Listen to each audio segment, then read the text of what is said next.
At court, you get an arraignment date that's on your ticket. Essentially what an arraignment is, it's an advisal of rights.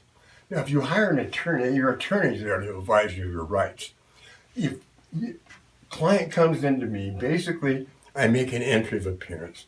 The arraignment will usually, 99% of the time, will be vacated, and they set it for a pretrial conference. At the pretrial conference, they're going to make an offer.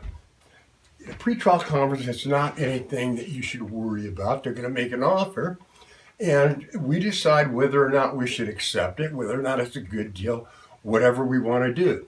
By that time, we will have been through the process at motor vehicles and be thoroughly aware of the facts in your case. Because at motor vehicles, we will have cross-examined the police officer. So we know where we stand at the pretrial conference. If we enter a plea agreement, you'd be pleading guilty to something. And in Colorado, it has to be an alcohol offense unless the district attorney puts on the record that they don't think they can make a prima facie case. If there is a plea agreement, then there's a sentencing, or they call it a disposition. In most instances, on a first-time alcohol offense, the judge will go to immediate sentencing. Most judges will. Occasionally, you'll get a judge, if the BAC is high enough, they want a pretrial investigation report. But in most cases, on a first-time DUI, it goes to immediate sentencing. That's also true of a second alcohol offense with a lot of judges, but more judges at that point want a pre-sentence investigation report. Assuming that we don't want the deal. Not only there could be several reasons we don't want the deal. We don't think it's fair, or we think that you have a chance of beating it, or getting an acquittal in front of a jury.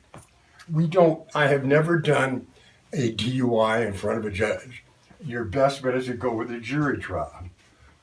Prior to that, in all likelihood, we would want to file what we refer to as a motion to suppress. We try to suppress the evidence that the police have, the district attorney has, based on reasons that they violated your constitutional rights. In the motions hearing, I would say that I'm probably successful in about a fourth of the cases. A lot of times I'm not. However, a motions hearing is an important tool because it affords you more discovery. You cross-examine the police officer at motor vehicles.